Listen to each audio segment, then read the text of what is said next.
السلام عليكم ورحمة الله وبركاته. معكم أدمن صفحة البيت المصري العصري، فيديو رقم 4، طريقة عمل خلطة المحشي اللي احنا بنحشي بيها المحشي. أول حاجة بسم الله الرحمن الرحيم. أنا عندي هنا 4 قرون من الفلفل الرفيع الحامي، قطعت منه طبعا بمقام يعني ايه معلقتين كبار من بتوع الطعام. لو مش عايزين اوكي ممكن تاخدوا فلفل رومي. عندي هنا كنت ماخده نعناع اجففه، خدت منه بمقام معلقه وقطعته قطع صغيره جدا. هنا عندي بصلتين متوسطين احمر، وانا استخدمت الاحمر مش الاصفر لان الاحمر فيه سكر شويه او نسبه سكر فيه اعلى، فبيدي طعم حلو خصوصا في المحشي، فبيخليكي تحسي ان طعم الخلطه مسكر. عندي هنا 4 كوبايات من الرز المصري المتنقي، طبعا انا استخدمت الكوبايه دي في المعيار، والكوبايه دي اللي هي 200 مللي. عندي هنا صلصة، الصلصة دي انا عاملاها على ايدي، جبت طماطم من بره وحولتها للصلصة دي، بس مش اي صلصة، لا حولتها لصلصة هاينز بطعم وريحة وجودة صلصة هاينز ونفس السمك وايه والطق. طبعا انا هبقى اعملها في فيديو منفصل علشان خاطر ايه تعرفوا الطريقة، بس هي دي الصلصة اللي انا بستخدمها في طريقتي الخاصة. انا عايرت من الصلصة ديت كوبايتين ونص من نفس الكوباية اللي عايرت بيها الارز بتاعي.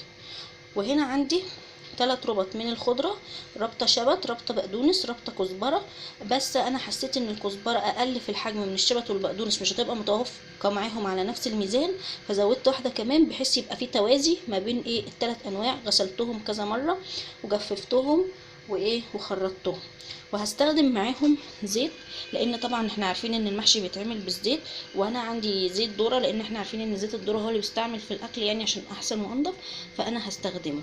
ودلوقتي هنبتدي خطوه ان احنا ازاي نعمل الحاجه دي على النار بطريقتي الخاصه. بسم الله الرحمن الرحيم. عندي دي صينيه اللي انا هعمل فيها، وولعت النار على العين ديت لان انا بحب اعمل الحاجه على النار الهاديه، لما بتكون على النار الهاديه بتاخد وقتها احسن، بتديكي طعم افضل. انا مش هسبك، انا بس مجرد هتبل الحاجه لان ده بيديها طعم احسن. ادي الصينيه بتاعتي والمعلقه بتاعتي، وهبتدي انزل بالزيت اللي عندي.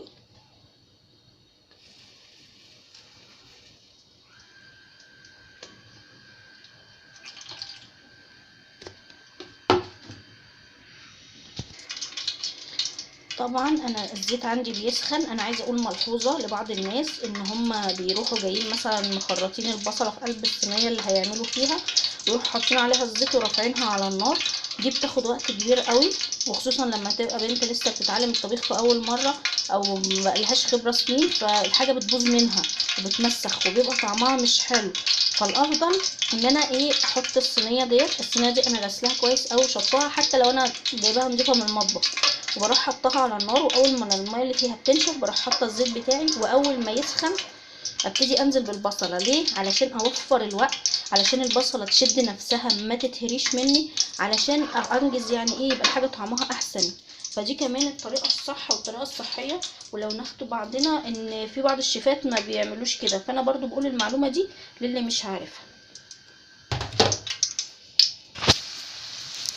انا نزلت بالبصل بس مش بكل الكميه، نزلت بكميه مثلا 3/4 وسبت كميه هنا علشان الكميه دي هدعكها بملح وفلفل، وهبتدي ان انا ادعك بيها الخضره عشان يتبلوا ويدوني طعم احسن.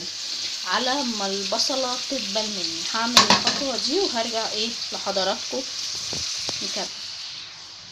هنا حطيت نص معلقه ملح، نص معلقه فلفل، قلبتهم كويس، وهمزج الصنفين دول مع بعض كويس قوي بايدي. تمام جدا، انا عملت الخطوه اللي قلت عليها، وهي بتفرق جدا في الطعم وبتدي تيست عالي جدا للمحشي. ارجع تاني للبصله بتاعتي. البصله بتاعتي اتشمعت وبقت كويسه، ما جابتش الميه بتاعتها وما اتهرتش مني، وبدات تدبل معايا. انا مش عايزاها تصفر، انا بس عايزاها مجرد تدبل وتطلع الابخره اللي فيها. انا دلوقتي هتبلها برضو بنص معلقه ملح، نص معلقه فلفل، لان دي هتدينا نتيجه ايه احسن واحنا بنعمل الخلطه بتاعتنا. تمام. زي ما حضراتكم شايفين البصلة بتاعتي حطيت عليها الملح والفلفل الاسمر وقلبتها.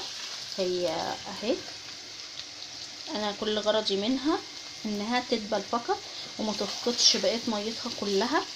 انا بس يا دوبك خليتها تدبل، ما سبتهاش لحد ما تصفر او تاخد اي لون، لان ده هيغير طعم المحشي معايا مش هيخليه حلو. وهي كده هبتدي ان انا احط عليها اول حاجه الفلفل الاخضر اللي انا مقطعاه، وابتدي اقلبه علشان يدبل هو كمان معايا.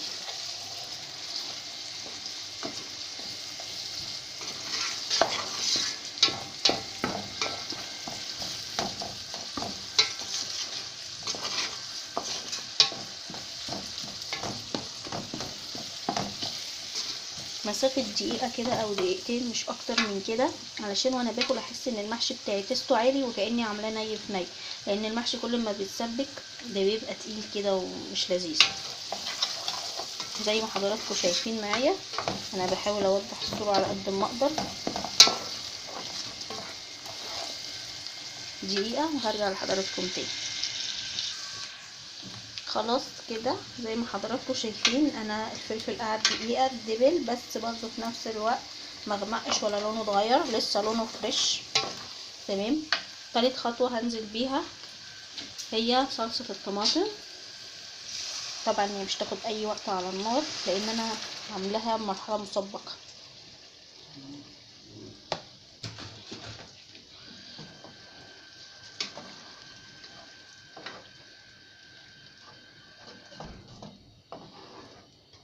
اللون جميل والريحة جميلة جدا. طبعا دي طريقة من عدة طرق انا بعمل بيها المحشي، بس انا حبيت اوريكم الطريقة اللي دايما لو انا عندي وقت بقعد اعمل فيها المحشي بعملها بالطريقة دي. في طرق تانية بتبقى سهلة اسرع، بس ايه هنزلها لكم واحدة واحدة ان شاء الله. هسيبها لحد ما تدي معايا غلوة، وهضيف ليها البهارات بتاعتها، وهرجع لحضراتكم اقول لكم ايه هي البهارات اللي انا حطيتها. التوابل بتاعتي دي المعلقه بتاعت النعناع اللي انا كنت مقطعاها في الاول. هنا معلقتين صغيرين شاي ملح، معلقه صغيره شاي سكر او سكر عشان السكر بيتحط على الصلصه بيخلي طعمها حلو جدا. نص معلقه صغيره فلفل اسمر، معلقه صغيره بهارات لحمه طبعا بتدي طعم، ومعلقه صغيره شطه حمراء.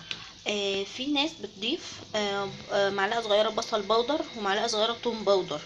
انا حاليا ما عنديش، لو عندي كنت ضفت. ودي برضو بتبقى حسب النكهه، ساعات بتغير النكهه بالنسبه للناس وساعات بتحافظ على النكهه بالنسبه للناس، فانتوا جربوا وشوفوا انهي هتريحكم. عندي صوص الطماطم بتاعي بدأ يغلي وبدأ ينمزج مع بقية المكونات. طبعا اول ما بدأ هو مش ما فيهاش اي ميه فهي يعتبر خلصانه. عندي التوابل بتاعتي هبتدي انزل بيها.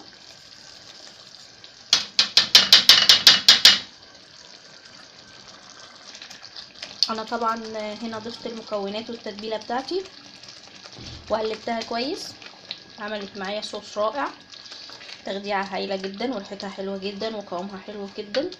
انا زودت معلقه صغيره سكر علشان خاطر لما دقتها حسيت ان التست محتاج تاني، وهي بتديها تست حلو قوي حضراتكم هم شايفينها. هبتدي في خطوة مهمة ان وهي على النار بالشكل ده هوطي النار هديها شوية لو النار عالية، وهبتدي اضيف الرز بعد ما غسلته وصفيته وهي كده لمدة مثلا نص دقيقة، واقلبهم عشان الرز يشرب منها كويس قوي قبل ما اضيف الخضرة. وطبعا الخطوة دي بتفرق في الطعم جدا. اهو الرز بتاعي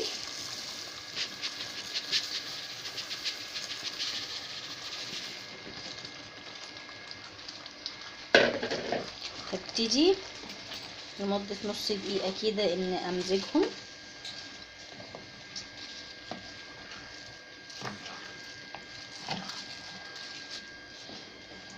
النار شغالة على الخفيف علشان اساعد الرز انه ياخد من الصوص ويشربه لمدة نص دقيقة مش اكتر.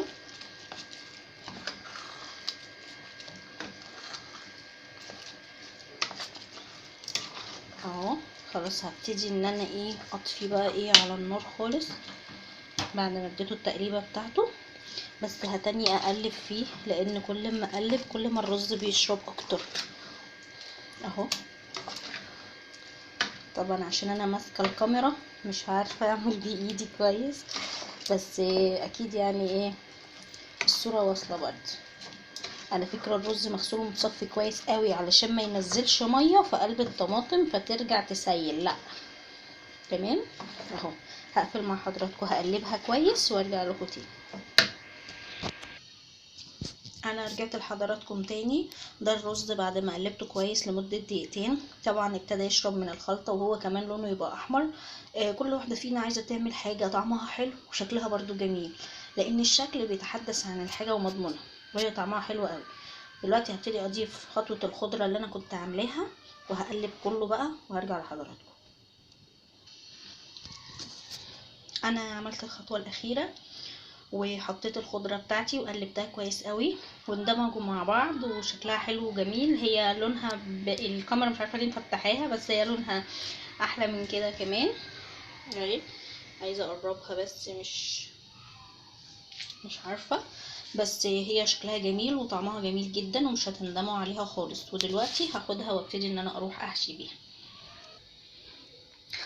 الخلطة بتاعتي جبتها في مكان فيه اضاءة عالية شوية علشان يبان لونها او شكلها حلو قوي وريحتها حلوة، وكنت عايزة اوريها لكم. وهبتدي دلوقتي انا بس مقطعه محشي كرنب هعمله. انا عملت بس الفيديو ده للخلطة بس مش لحاجة تانية. هبقى انزل فيديو تاني لطريقة الصلصة اللي انا عملتها، وهبقى انزل فيديو تاني لطريقة عمل الكرنب او سلقه لوحده او كده. ومتشكرة جدا جدا لتواجدكم معايا وتشريفكم الموكل. والسلام عليكم ورحمة الله وبركاته.